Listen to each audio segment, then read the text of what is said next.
నమస్కారం, Shilpa TV news కి స్వాగతం. ముందుగా ముఖ్యాంశాలు. వీధి కుక్కల బెడదపై వస్తున్న అత్యధిక ఫిర్యాదులపై స్పందించిన మున్సిపల్ కమిషనర్ చర్యలు చేపడుతున్నట్లు వెల్లడి. నంద్యాలలో ఏప్రిల్ 17, 18, 19వ తేదీలలో CITU 17వ రాష్ట్ర మహాసభలు. వన్ టౌన్ పరిధిలో వాహనాల తనిఖీ. 11 మంది మద్యం సేవించిన వాహనదారులపై కేసు నమోదు. వాహనాల సీజ్. ఫిబ్రవరి 5వ తేదీ నుండి 9వ తేదీ వరకు తిక్కస్వామి ఉరుసు. SBI కాలనీ చెరువుకట్టపై వెలిసిన గంగాదేవి ఆలయంలో చోరీ.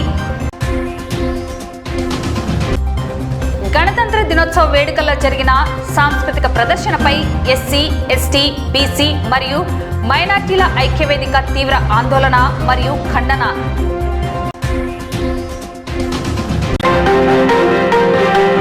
నంద్యాల పట్టణంలో అనేక సంవత్సరాల నుండి కుక్కల బెడదతో ప్రజలు తీవ్ర ఇబ్బందులకు గురవుతున్నారు.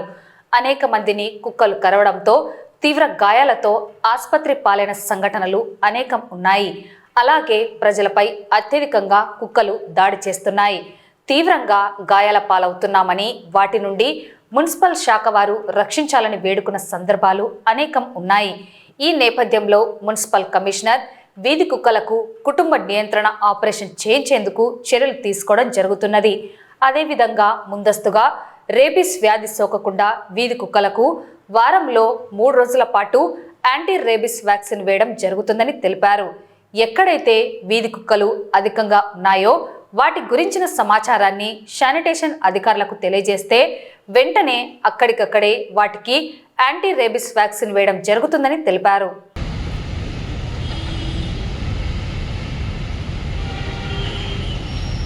మన పట్టణంలో కుక్కలకు సంబంధించినటువంటి ఒక కార్యక్రమం జరుగుతుంది. పట్టణంలో చాలా కుక్కలు ఉన్నాయి. సో వాటికి సంబంధించిన కార్యక్రమం చేయాలి అనేసి ప్రజల నుంచి చాలా రిక్వెస్ట్లు వస్తూ ఉన్నాయి. దానిలో భాగంగా ఈరోజు ప్రభుత్వంలో ఉన్నటువంటి గైడ్లైన్స్ ప్రకారంగా సుప్రీంకోర్టు గైడ్లైన్స్ను, డైరెక్షన్స్ను అనుసరించి కుక్కలకు ఆపరేషన్ కార్యక్రమాలు చేసి వాటికి ర్యాబీస్ వ్యాధి ఎక్కడన్నా కరిస్తే కనుక వాటి వల్ల రాకుండా ర్యాబీస్ వ్యాక్సిన్ వేస్తున్నాం. ఇది ఒక క్రమంలో గమనించింది ఏంటంటే, మేము రోజుకు ఒక 25 నుంచి 30 కుక్కలకు ఆపరేషన్ చేసి వ్యాక్సిన్ వేస్తున్నాం, ర్యాబీస్ వ్యాక్సిన్. అయితే దీనివల్ల చాలా టైం పడుతుంది. ఎక్కడన్నా డాగ్స్ బయటికి అయితే కనుక ప్రమాదం సంభవించేటువంటి అవకాశం ఉంది అని చెప్పేసి యానిమల్ హస్బెండరీ డిపార్ట్మెంట్ వారితో కలిసి కుక్కలకు ఫస్ట్ మేము ర్యాబీస్ వ్యాక్సిన్ వేయాలనేసి అనుకుంటున్నాం. ర్యాబీస్ వ్యాక్సిన్ వేయటం వల్ల ఏంటంటే కుక్క ఎక్కడన్నా పొరపాటున కరిచినా కూడా దానివల్ల ఎలాంటి ప్రమాదాలు సంభవించవు. అందువల్లనే ప్రతి వారంలో 3 రోజుల పాటు బుధ, గురు, శుక్ర 3 రోజుల వారంలో డాగ్స్ అన్నిటికీ కూడా ర్యాబీస్ వ్యాక్సిన్ వేస్తాం. ఆ కార్యక్రమం రేపు నుంచి మొదలవుతుంది. సో వల్ల ఎక్కడైతే డాగ్స్ ఎక్కువగా ఉంటాయో ఆ ప్రాంతంలో ఆ డాగ్ను అక్కడే పట్టుకుంటాం, అక్కడే ర్యాబీస్ వ్యాక్సిన్ వేస్తాం, అక్కడే వదిలిపెడతాం. నంద్యాల జిల్లా కేంద్రంలో ఏప్రిల్ 17, 18, 19వ తేదీలలో CITU రాష్ట్ర 17వ మహాసభలను నిర్వహిస్తున్నట్లు CITU రాష్ట్ర ప్రధాన కార్యదర్శి నరసింహారావు తెలిపారు.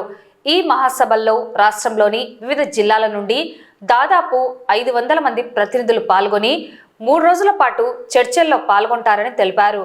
బుధవారం నంద్యాల CITU జిల్లా కార్యాలయంలో రాష్ట్ర కార్యదర్శి ధనలక్ష్మి, జిల్లా అధ్యక్ష కార్యదర్శులు యేసురత్నం, నాగరాజు, CITU రాష్ట్ర నాయకులు ఓబులేస్తో కలిసి నరసింహారావు మీడియా సమావేశం ఏర్పాటు చేశారు. ఈ సందర్భంగా నరసింహారావు మాట్లాడారు.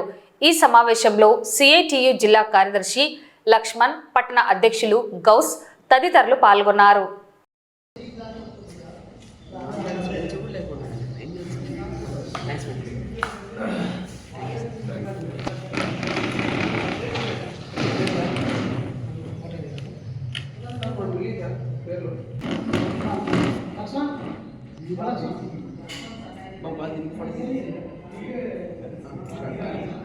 రాష్ట్రంలో అనేక చోట్ల కూడా పరిశ్రమల్లో రెగ్యులర్ కార్మికులు కాకోకుండా కాంట్రాక్టు అవుట్సోర్స్ పేరు మీద పనిచేయించుకునే పరిస్థితి ఉంది. నంద్యాల జిల్లాలో కూడా ఈరోజు పరిశ్రమల కేంద్రంగా, సిమెంట్ పరిశ్రమలకు ప్రధానటువంటి కేంద్రంగా నంద్యాల ఉంది. దీంట్లో రెగ్యులర్ ఉద్యోగులుగా కేవలం ఒక 10% మంది కార్మికులతో పనిచేయించుకుంటున్నారు, పర్మనెంట్ కార్మికులతో. 90% కాంట్రాక్టు, అవుట్సోర్సింగ్ లేదా అవర్ బేసిస్ పేరు మీద కూడా పనిచేయించుకునే పరిస్థితి ఈరోజు రాష్ట్రంలో కొనసాగుతుంది. కనీస వేతన చట్టం ఉన్నప్పుడే 10,000, 15,000 కంటే ఎక్కువ జీతం వచ్చే పరిస్థితి లేదు.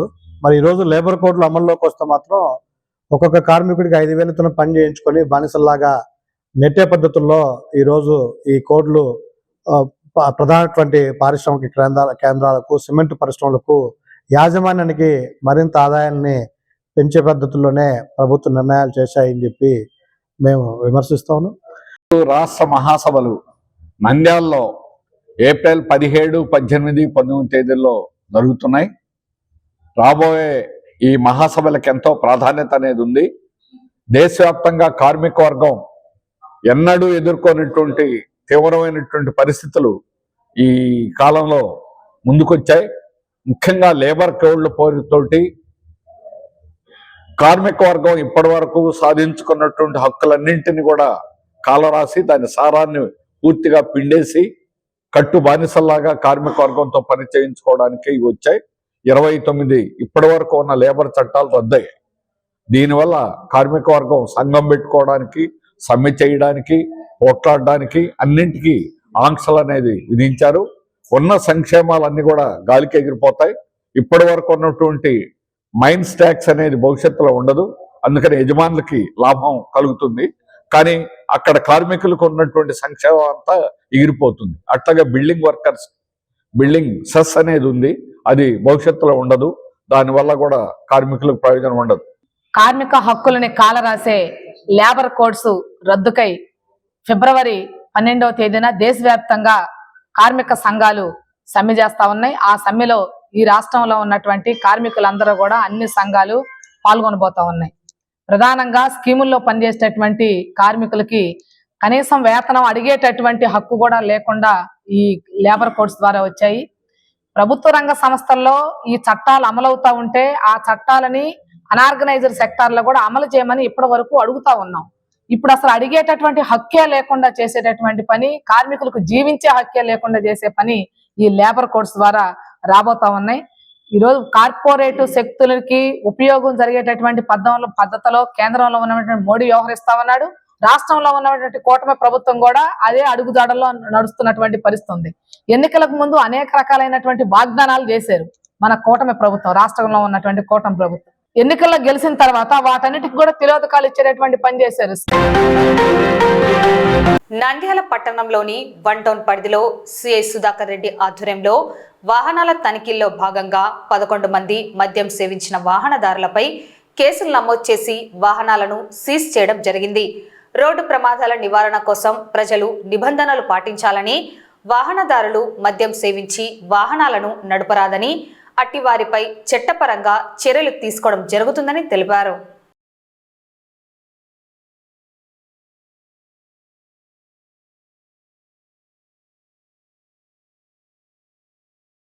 ఈరోజు నంద్యాల జిల్లా ఎస్పీ సార్ మరియు నంద్యాల ఏఎస్పీ మేడం ఆదేశాల మేరకు మా నంద్యాల 1 టౌన్ పరిధిలోని ఆర్టీసీ బస్ స్టాండ్ దగ్గర మా స్టాఫ్తో పాటు vehicle checking, drunk and drive నిర్వహించడం జరిగింది.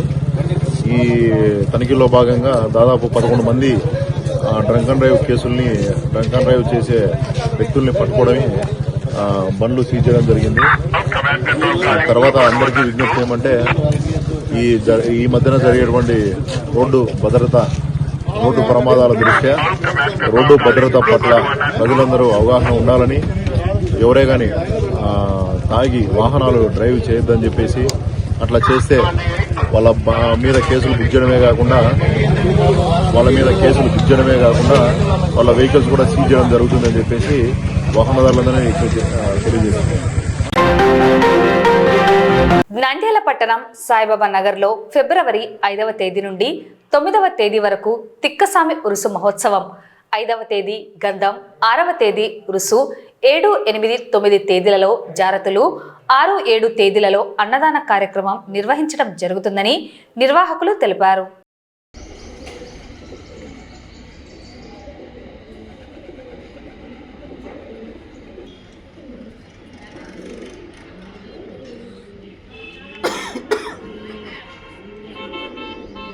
కొత్తలా పైకెత్తాను.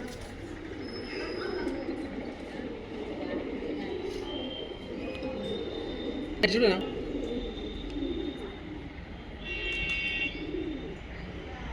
నంద్యాల జిల్లాలో సాయిబాబా నగర్లో వెలిసిన శ్రీ హజరత్ సయ్యద్ షా ఔలియా చిష్టుల్ ఖాదిరి హుదహు ఇక్క స్వామి వారి ఉరుసు మహోత్సవముగా 2026 సంవత్సరంలో ఫిబ్రవరి నెలలో 5, 6, 7, 8, 9 తేదీలలో స్వామివారి ఉరుసు జరుగుతుంది. 5వ తేదీ అనగా రాత్రి గంధము జరుగుతుంది. రాత్రి 10 గంటలకు మొదలయ్యి శుక్రవారం తెల్లవారుజామున ఊరు మొత్తం తిరిగి స్వామివారి వద్దకు వచ్చి చేరుతుంది. 6వ తేదీ ఉరుసు జరుగుతుంది. 7, 8, 9 తేదీలలో స్వామివారి జాగ్రత్తలు జరుగుతాయి. 6వ తేదీ 7వ తేదీ శుక్రవారము శనివారము రాత్రి 7 గంటలకు అన్నదాన కార్యక్రమం జరుగుతుంది. అలాగే 6వ తేదీ శుక్రవారము రాత్రి 10 గంటలకు రంగా వైభవంగా కవాలి పోటీలు జరుగుతాయి. మన నంద్యాల జిల్లా ప్రజలు అందరూ స్వామివారి వద్దకు వచ్చేసి ఫాతిహా జరిపించి ప్రసాదాలు స్వీకరించి దర్గా కమిటీకి అలాగే పోలీసు వారికి కూడా సహకరించాల్సిందిగా కోరుతున్నాను. నంద్యాల పట్టణం ఎస్బీఐ కాలనీ చెరువుకట్టపై వెలిసిన గంగాదేవి ఆలయంలో చోరీ జరిగింది. ఆలయం తాళాలు పగలగొట్టి దుండగులు లోపలికి ప్రవేశించి హుండీ, యాంప్లిఫైడ్ చోరీ చేసినట్లు ఆలయ నిర్వాహకులు తెలిపారు. జనవరి 13వ తేదీ ఆలయంలోని పూజా సామాగ్రిని దుండగులు దోచుకెళ్లారని పోలీసుల గస్తీ పెంచాలని అభ్యర్థించడం జరిగింది. ఇదిలా ఉండగా కొద్ది రోజుల వ్యవధిలో చోరీ చేయడం పట్ల ఆలయానికి వచ్చే భక్తులు, రజకులు ఆవేదన వ్యక్తం చేస్తున్నారు. ఆలయానికి భద్రత కల్పించాలని, చోరీ చేసిన వారిని గుర్తించి చర్యలు చేపట్టాలని ఆలయ నిర్వాహకులు కోరారు.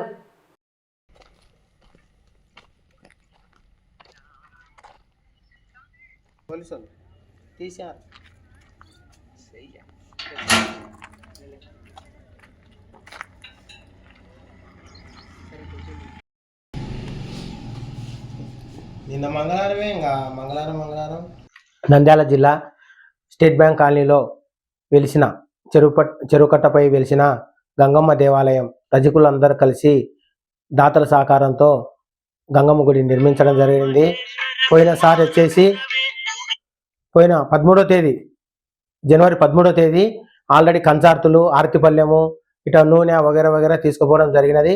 మళ్ళీ నిన్న రాత్రి 27వ తేదీ రాత్రి వచ్చేసి ఆంప్లివేరు, హుండి మొత్తం బీగాలు కోసి అది బీగం దగ్గర ఉండే కొలికి కోసి మొత్తం తీసుకుపోవడం జరిగినది. మాకు తగిన న్యాయం చేయాలని అందరినీ కోరడమైనది. ఏదన్నా కానీ పోలీసు వారు దయ ఉంచి ఇక్కడ గస్తీ పెంచాలని కోరడమైనది.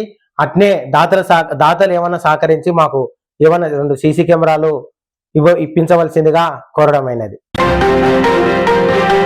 77వ గణతంత్ర దినోత్సవ అధికారిక వేడుకలలో సాంస్కృతిక ప్రదర్శనలో భాగంగా ఒక డ్రామా రూపకం పిల్లల మనసులపై పక్షపాత దృక్పథాలను నాటే అవకాశం ఉన్నట్లుగా ఈ ప్రదర్శన జిల్లా కలెక్టర్ రాజ్ కుమారి గనియా, జిల్లా ఎస్పీ సమక్షంలో జరిగిందని, ఇలాంటి ప్రదర్శనను నంద్యాల జిల్లా ఎస్సీ, ఎస్టీ, బీసీ మరియు మైనార్టీల ఐక్యవేదిక ప్రతినిధులు తీవ్రంగా ఖండిస్తూ నేడు జిల్లా కలెక్టర్ను కలిసి వినతి పత్రం అందజేశారు. అనంతరం నంద్యాల ముస్లిం joint action committee convener Maulana Abdullah, గౌరవ అధ్యక్షులు ఎస్ఎండి అబులేస్, నంద్యాల జిల్లా ఎస్డిపిఐ అధ్యక్షులు ఏజాజ్ హుసేన్, ఆర్పిఎస్ అధ్యక్షులు Srinivasulu, welfare party of India అధ్యక్షులు అన్సార్, క్రిస్టియన్ జేఏసీ ప్రభు నైవేద్యం, అంబేద్కర్ యువత మున్నా, జకీవుల్లా, జగదీష్, హనీఫ్ పాల్గొని మాట్లాడారు.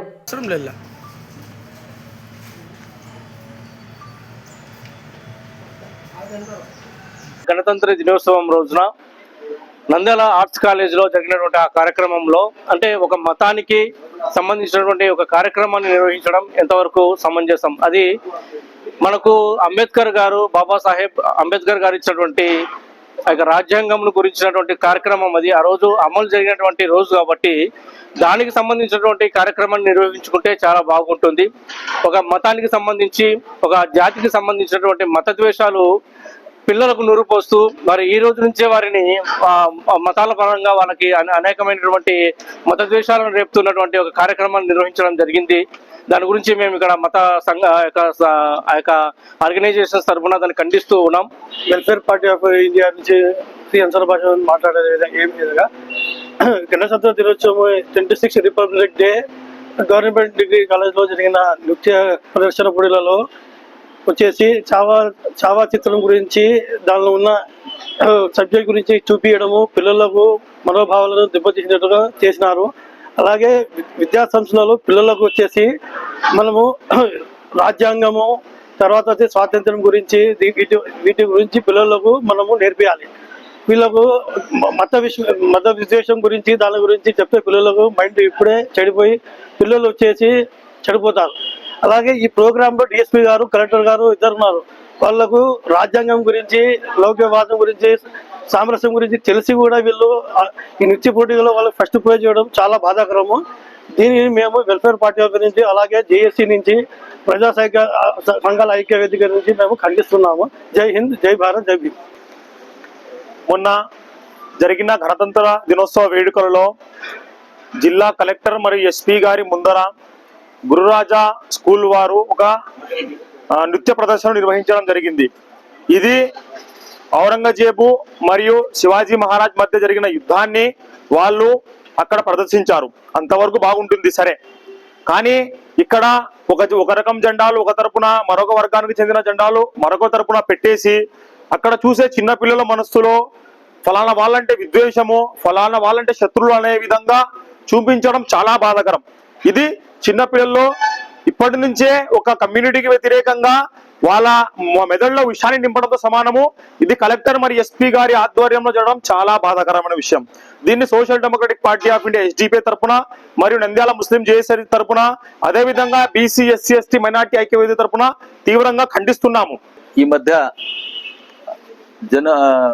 జనవరి 26వ తేదీన గణతంత్ర దినోత్సవము జిల్లా కలెక్టరు మరియు ఎస్పీ గారి ఆధ్వర్యంలో పిఎస్సి అండ్ కేవీఎస్సి కాలేజ్ ప్రాంగణంలో జరిగింది. అందులో ఒక నాటకాన్ని ప్రదర్శించడం జరిగింది. ఆ నాటకాన్ని స్కూల్ వాళ్ళు 400 మంది విద్యార్థులతో చావా సినిమా నుంచి కొన్ని సీన్స్ను వాళ్ళు ఒక నాట్యరూపకంగా ప్రదర్శించారు. నాటకం కూడా చాలా బాగుండింది, కానీ దానికి ఫస్ట్ ప్రైజ్ కూడా ఇచ్చారు. నాటకం వరకు బాగుంది, కానీ దానితో స్ఫూర్తి చెందడం ఏముంది, దాని వెనక ఉద్దేశం ఏముంది అనేది ముఖ్యంగా గమనించాలి. గణతంత్ర దినోత్సవం సందర్భంగా PSC and KVSC government degree కళాశాల గ్రౌండ్లో నిర్వహించినటువంటి సాంస్కృతిక ప్రదర్శనలో హిందూ ముస్లిం సంబంధించి ఒక ప్రోగ్రాం నిర్వహించడం జరిగింది. అదేదో సినిమా వరకు అయితే పర్వాలేదు, కానీ విద్యార్థుల దశలోనే విద్యార్థులకు మత విద్వేషాలు రెచ్చగొట్టే విధంగా ఉన్నటువంటి అలాంటి సాంస్కృతిక ప్రదర్శన ఎక్కడ చేసుకోవాలి? అది స్వతంత్ర పోరాటం గురించి, గణతంత్ర దినోత్సవం గురించి జరుగుతున్నటువంటి ఆ కార్యక్రమంలో కులాల మధ్య, మతాల మధ్య రెచ్చగొట్టేటటువంటి సన్నివేశాలను ప్రదర్శించడం అనేది ఎంతవరకు సమంజసము? బిల్లలాపురం గ్రామ సచివాలయంలో డిజిటల్ అసిస్టెంట్గా విధులు నిర్వహిస్తున్న మధుశేఖర్ అనే ఉద్యోగి ఆత్మహత్య యత్నానికి పాల్పడటం జరిగింది. ఈ ఘటన స్థానికంగా కలకలం రేపింది. సచివాలయంలోనే ఆత్మహత్యకు ప్రయత్నించగా విషయం గమనించిన తోటి ఉద్యోగులు వెంటనే ఆయనను నంద్యాల జిల్లా ప్రభుత్వ సర్వజన ఆసుపత్రికి తరలించారు. ప్రస్తుతం ఆయన వైద్యుల పర్యవేక్షణలో చికిత్స పొందుతున్నారు. ఆత్మహత్యకు గల కారణం పని ఒత్తిడి లేదా వ్యక్తిగత సమస్యల అనే కోణంలో పోలీసులు విచారణ జరుపుతున్నారు. ఫోన్ చేయి డైరెక్ట్ గా.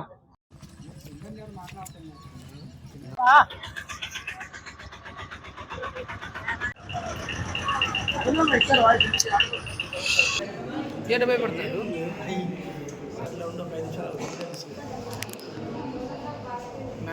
అబ్బాయి పేరు వచ్చేసి పిడుగు మధుశేఖరు, గ్రామం వచ్చేసి జిల్లేల గ్రామము.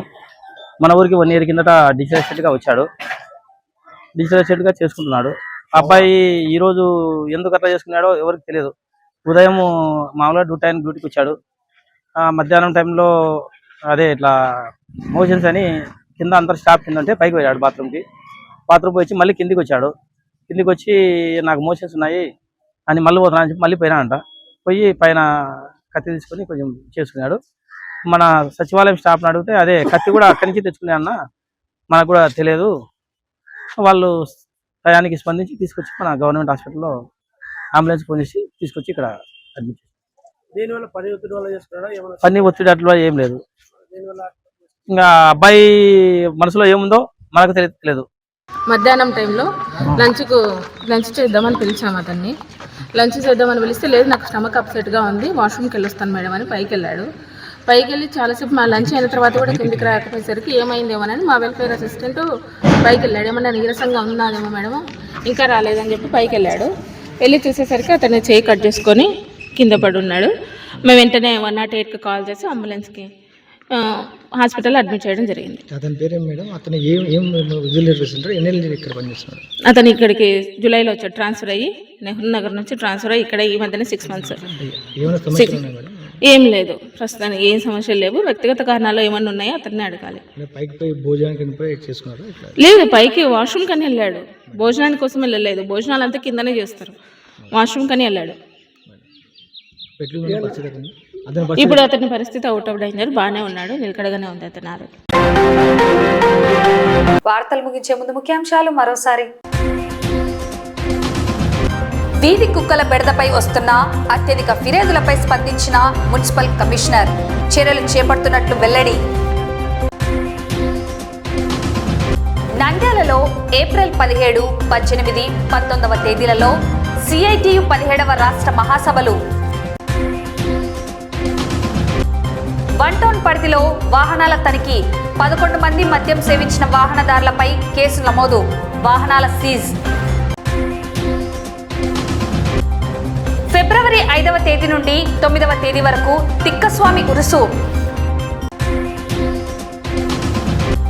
SBI కాలనీ చెరువుకట్టపై వెలిసిన గంగాదేవి ఆలయంలో చోరీ. గణతంత్ర దినోత్సవ వేడుకల్లో జరిగిన సాంస్కృతిక ప్రదర్శనపై SC, ST, BC మరియు మైనార్టీల ఐక్యవేదిక తీవ్ర ఆందోళన మరియు ఖండన. ఈ వార్తలు ఇంతటితో సమాప్తం. నమస్కారం.